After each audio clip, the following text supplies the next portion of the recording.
And we'll be doing a book signing upstairs afterwards. So you have some Q&A time, and you can even get a signed copy of the brand new book. Please welcome Caitlin Krause. Woo! Thank you. Thank you so much. Really happy to be here. I'm here to talk about storytelling and also about animated wonder and awe in extended reality. And I wanted to start this talk just by acknowledging that we've all been through something.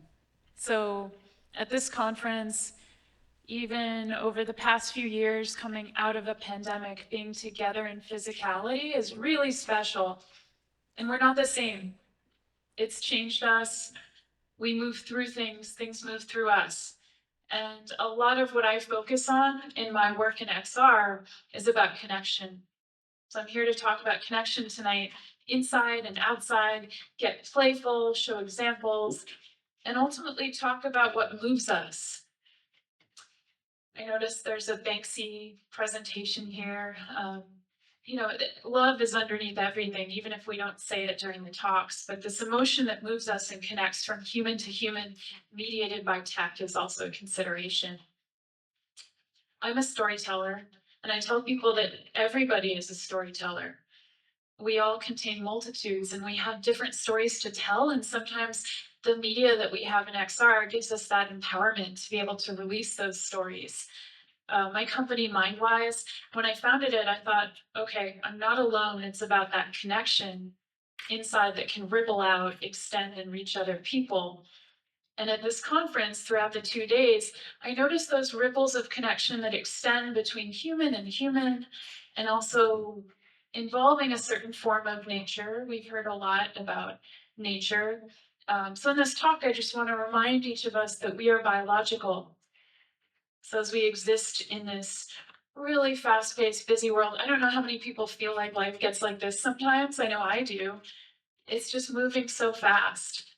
I'm also a teacher, so I teach at the university level. And as I work to address storytelling through engagement and well-being design, a lot of my students will say that life feels like this, working with technology. So a lot of us here are trying to change that story through how we use technology, how we use different media as a form of connection. And right now is a really exciting time. I'm thinking of myself as a long distance runner when it comes to XR. I'm in it for a long run. And sometimes we overestimate the short term. We get caught up in hardware. We get caught up in things that change really fast. But we're underestimating the effect in the long run. And being in XR as a long run is really exciting for me and a lot of us here. So the intention today in this power talk is to share about all of the ways that we can elevate awe and wonder, which is the primary emotion that I like to access and use. It fires on the opposite end of the spectrum to anger, and there are two of the most prominent firings in the human body that have deep resonance. So how can we use awe and wonder in the midst of our spatial storytelling to really empower our connection? I teach digital well-being. You know, how can we empower thriving, and what does that mean in this day and age? So that's a lot about me, my background. I've lived in 3 different continents. I've taught internationally. I was a programmer. I wanted to be an astronaut. Then my eyesight wasn't good enough, so I had to pivot. We talked a lot about pivoting yesterday. I pivoted into XR and started to world build and experience a lot that I couldn't do in physicality. So a lot of what I focus on are how these experiences that we can have together, not separated, are really fueled by our human emotion and allow us to see beyond perceived limits, allow us to surpass some of the things that we might be grappling with. And in terms of well-being, the more that I study and the more that I learn about wonder and awe, the more I see XR as a perfect complement, because people end up seeing beyond whatever might be a hurdle and becoming more expansive, and also not really attaching to things that might be our constraints of time and space and identity. So this is a lot about me in the background. My mission, especially lately, has involved the loneliness crisis. I don't know if you or family members In the US, the Surgeon General identified loneliness as an epidemic. And maybe all of us ourselves, family members, people that we love, experience this feeling of disconnection. So a lot of what I'm doing is to empower connection and look at different vehicles that can serve that. Sometimes it involves XR, sometimes it doesn't.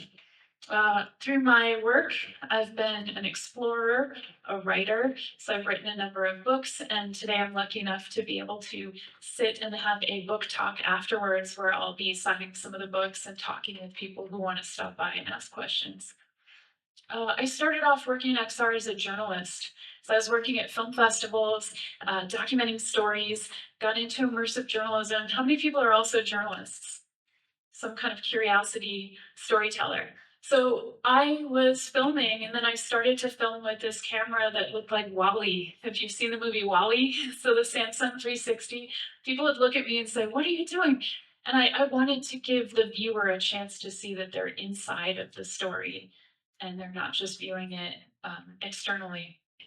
So all of that work in film and journalism led me to start creating stories in XR. And then I started world building and realized that there were places like this that I could build. Moon garden spaces, spaces that brought us closer to our inner human nature and let us go back into the frenetic world with a greater sense of peace. So this is one of the worlds that I created. And some of them are solo, but sometimes when I run experiences, I like to run them with other people. During the pandemic, I wrote a book called Designing Wonder. And when the book launched, I thought, why not have the book launch in XR? So this is an alt space. People from all over the world could come, be part of the event, be part of the celebration. And it was nice for me because I got to experience standing on a book and seeing books all laid out in front of me and having something that felt as surreal as a moment of wonder surrounded by people that are friends and colleagues. Then I started hosting a lot of live events, and I still do this. Designing Wonder involved some animated experiential storytelling where people would gather inside of different VR venues, and we'd start doing things like sketching while you'd hear music, collaborating with each other, talking about how to form 3D objects into social storytelling. And the whole time underneath it all was well-being. If something doesn't have a base, it's my view that well-being is between, under, and through everything. So it should be siloed as a separate event. Everybody was encouraged to get curious, get expressive and playful.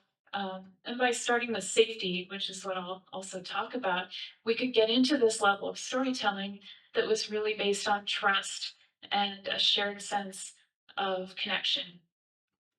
So through it all, I came up with a framework because I was thinking there's something underneath everything that I'm doing that involves that trust and moving across a threshold. And for those of us who are familiar with people like Christopher Vogler and before him, Joseph Campbell, there's a traditional storytelling model about the hero's journey to cross into an unknown space. And I love using hero's journey models and then kind of shifting them, breaking them. So this is a model I came up with called the scuba model, where in VR or in any XR, you're actually crossing into an unknown space. And it's really important. As I was designing, I found to prime, to really begin to set those intentions as the S in the scuba model allowed somebody to cross a threshold into an unknown space with a greater sense of trust and curiosity and be primed for wonder. It's very hard to feel an experience of wonder if you don't feel safe first. So this scuba model is part of what I would be leading as a mentor in the experience, and then guiding someone back across the threshold and leading them in post experiences where you'd be able to reflect and share and have an awareness of the transformation. So in this model, it spirals because we don't just end up where we started, we end up transformed. So I was thinking about this yesterday and added this kind of graphic here because for me, the idea of XR is really kind of like Matryoshka dolls, where we start with our primary And then our primary is biological, but if we're doing this in a way that allows ourselves to expand, we have extra layers of our senses, extra layers of what we might add. And the extra layers are sometimes optional. So we end up being fuller and more expansive, but we don't deny that inner core of our primary human sensibility. A lot of people were defining this M word buzzword of metaverse, shared experiences in XR, as shared, spatialized, and social. And I thought, well, that's not enough. It's not enough for us to talk about those three S's. I wanted to expand it into a deeper dialogue about things that would involve somatics and body sense. What about the S's of our extreme sensory details, whether it's haptics, whether it's some type of scent, how are all of our senses animated in XR that's shared? I also brought in a lot of storytelling to metaverse experiences. I thought, well, that's another S we should add to these elements of metaverse. And then the soulful is something that I found comes up again and again when I enter a world of shared experiences with others, because one of the first questions I ask when I enter XR is, why am I here? What am I supposed to do? And then what comes up is, who am I? Who am I? I have this primary shell, but there's a lot more that's deeper beneath the surface. And metaverse brings up that soulful quality for me and a lot of other people. And I want to acknowledge that, and in my life, apply that to experiences that give people that feeling of expansion where they can have soulful sharing in this mediated space. So I keep exploring how to animate those experiences. And when I ask people that have been part of them, what categorizes a meaningful experience for you, they usually come up with these answers. So this is a response that participants have given me who have been part of experiences I've built about what makes it meaningful. And while it involves the tech, it's not about the tech. So I love hearing some of these answers. How can we have safe spaces to take risks? How can we feel as if other people care as we're using technology and story? How is there a sense of belonging? All of these are important, and sometimes they're underneath the surface, so they're kind of the invisible factors that are part of the meaningful experience. And when I forget that I am nature, I'm not just in nature, I remind myself by going out, like we heard yesterday in the biomimicry talk. I go out and surround myself with something natural and then try to bring some of that wonder into a virtual space. So some of these, whether it's a drawing tool, whether it's an art form, for me, the creativity and expansion come alive when you can use XR to do what you couldn't do in the physical world. And if places like the World Economic Forum are telling us that creativity and imagination are the top human skill of the future, well, how are humans training for it? How are they becoming used to this new language? Yeah, so as I've been researching, as I've been doing a lot of different work, some of my work at Stanford involves research into wonder and awe and experiences. I started to see a lot of themes come up that all happen to start with the letter E. So I thought, well, why not make them seven themes in AI-driven spatial computing? These are some of the considerations that I would map as I'm designing an experience and also looking at what makes something pop in XR. And all of these E's can play together, and some of them overlap. As I'm thinking about them and using them in design principles, I'm staying open to the experience kind of leading what to prioritize. So if I'm doing something where the goal is to increase empathy, then I'm going to pay a lot of attention to human emotion and how that emotion transfer happens in an experience. Maybe give people a chance to name their emotions. How many of us never really name our emotions beyond mad, glad, sad, and scared? Exergaming can be really wonderful, moving in your body and body movement, then priming for different levels of engagement. And lately I've been really drawn to entrainment, how we can use some biorhythms, some levels of biofeedback, and even things like music and groups together, developing a sense of synchrony. So people who are, one of my curiosities is whether people who are in different physical places, but they're connected in metaverse, whether some of their biorhythms start to mirror because of mirror neurons. So I'm really fascinated by all of this, and a lot of these E's are in the book that I've just written about digital well-being, because well-being is underneath and between all of them. So yeah, there's a lot. The word thriving lately, everybody thinks it's important, but the how factor is kind of a mystery. So XR and storytelling can let people practice all three of these C's together and come back feeling like they're more whole. So I'm also incorporating a lot of connection, collaboration, and creativity. And when we think about design and what we prioritize, XR is the leading space where I think we can go beyond human and really talk about what we want to gain from experiences.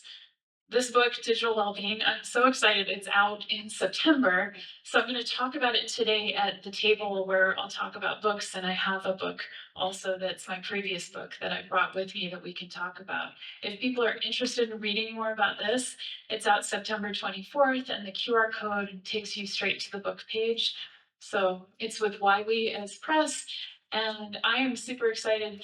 The foreword is by Mark Prensky, and there's an interlude by Rodney Mullen, the skateboarder, because we talked a lot in this book about body states and everything about how awe and wonder and imagination can play out even in how you would do a skateboarding trick. So really, the whole process of me learning even more as I write the book has to do with non-prescriptive well-being. So it's not a binary right, wrong way to be or 10 steps for a better well-being life. It's more about embodiment and this dynamic construct of you get to decide the habits and the pace and the rhythm of what makes you feel the most connected. I have tools in the book of what helps, and a lot of research about everything from emotion design to body states and ways that we can help ourselves using XR to have better well-being. So a lot of people think digital well-being is a clash where the digital gets in the way, but I see the digital as helping us if we use it with intention. So just stepping back or deeply down a moment, I thought to pause from being in the headspace so much, just wanted to take back to our body sensibility. If we're priming for awe and wonder and we're looking at connection, human to human, sometimes it involves just getting to our animal sensibility. So one of the practices I use is to see deep awe and wonder in the ordinary and then find it as extraordinary. I don't know how many of you have pets at home, but sometimes I'll wake up and I'll just look at my dog as if I've never seen her before. And she's a marvel. You know, you just start to notice, oh, things that are right around you that seem so ordinary, but when you get up close to them and you're deeply observing them, that can take you into a meditative state of awe. So it doesn't have to be about going to another planet. It could be about just looking at the world that's around us. Trees and nature are great metaphors for resilience. I live in California, so right near me is Muir Woods. And when I'm looking up at the trees, I just have this sense, okay, they're co-sensing. They're a metaphor for us. And sometimes in these spaces, you just take a deep breath and you exhale. You just kind of feel that sense of belonging. So sometimes it's with people, but it can also be with nature. This was a picture I took in the Mercedes-Benz Museum, staring at the ceiling. I could have been looking at the cars. There was an orange car, but I just started to notice concentric kind of circle shapes on the ceiling. And just the fact that we're humans and we're creatures and we can notice these details. How many of us wake up to the wonder of the world all around us every day and start to notice that we're not robots? So our attention, I would say, is our greatest commodity. We get to shine a light and direct it. And sometimes we get overwhelmed because we're in a tech-saturated world that can feel noisy. But if we remember that we have the power of our attention, we direct it with our intention, like shining a light.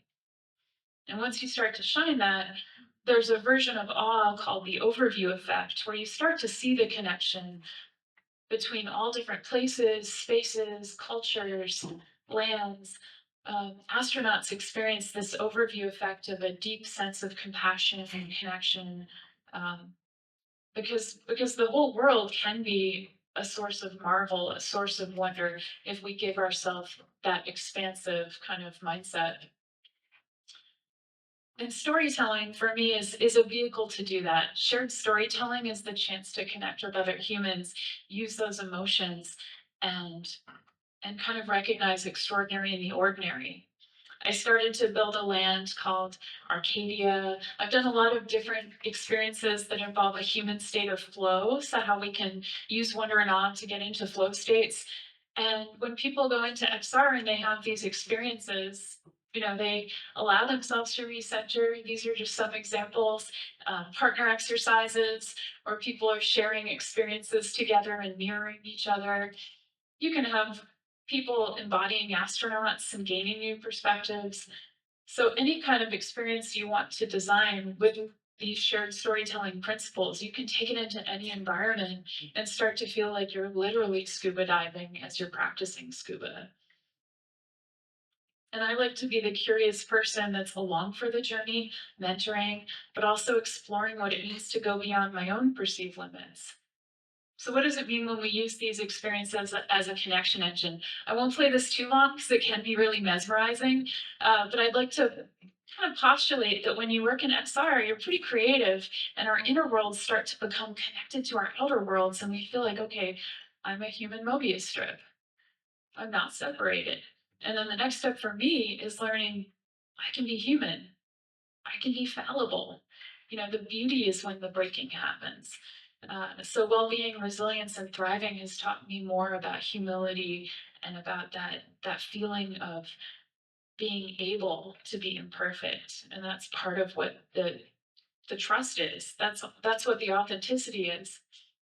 One of the projects I wanted to highlight, also associated with the shared storytelling and this feeling of connected humans, is one that's just been released publicly. So I've been working on it for several months with a team, and it's set in Louisville, Kentucky. So this is an installation of shared storytelling using AR and emotion that tells the story of people who were formerly enslaved going across the Ohio River and reaching freedom. And being part of this project, it's called the Unknown Project, because a lot of these stories were secret and people were not given names.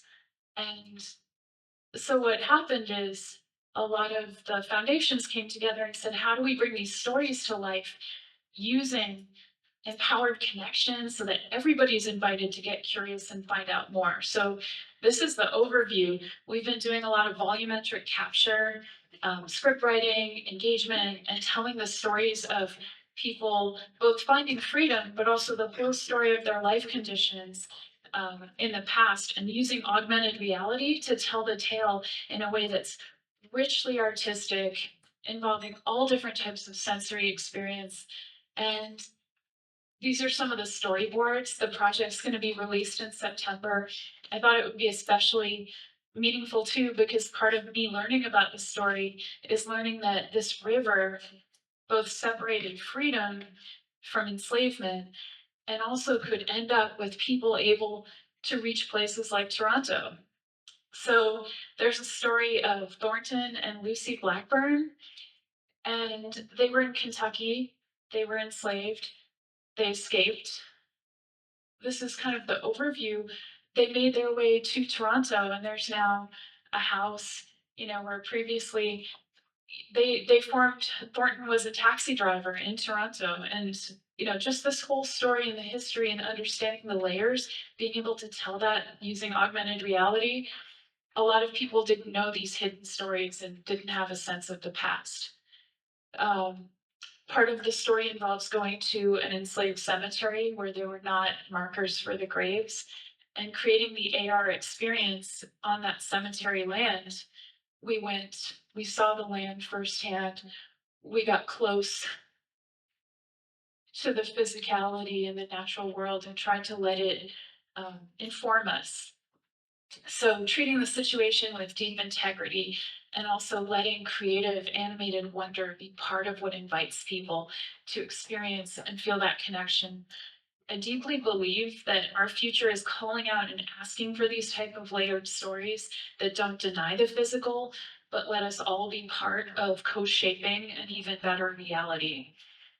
So the takeaway from this talk today, but also, ripples extend out. So the takeaway that I found that might lead us in future conversation is just that this emotional connection and the shared storytelling is part of how our human condition creates meaning. Like we're really ideal for each other using extended reality. So the connection inside is what counts. And then those ripples extend out and allow us to reach others. The shared story that infuses meaning is part of what brings the animation to life. So I just ask each of us what's meaningful to us. And then, we can create the vehicles and use XR to empower that.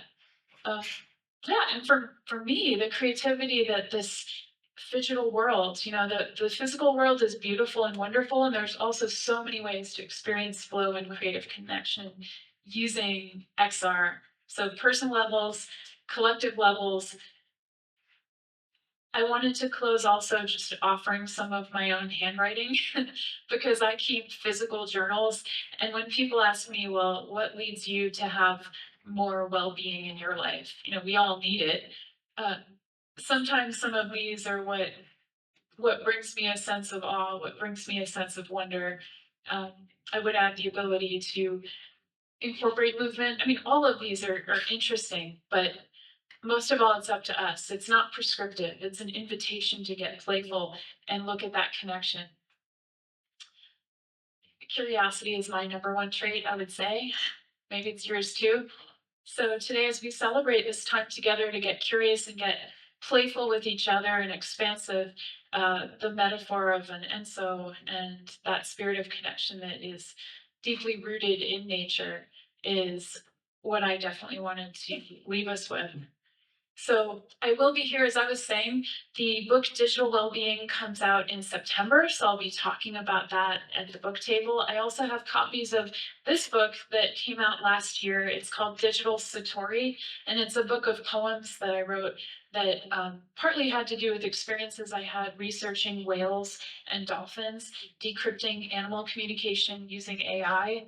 So this book is about the awakening of the digital and the AI in connection to human, and it also involves animals and nature. So if you're curious about any of that, please come to the book table. And if you want to be part, it's my view that a book is not static, it's a conversation. So this QR code is different. This is for when Digital Wellbeing comes out as a book. I'm going to host some live events and some special open events in the metaverse. And if you'd like to be invited to some of those, just scan this code and sign up, and I'll just have some open access to some creative XR events that are going to be rolling out over the next couple of months. It's my deep gratitude to the whole team here and the whole community of Toronto, because it's been amazing to come here and experience this conference firsthand. Thank you.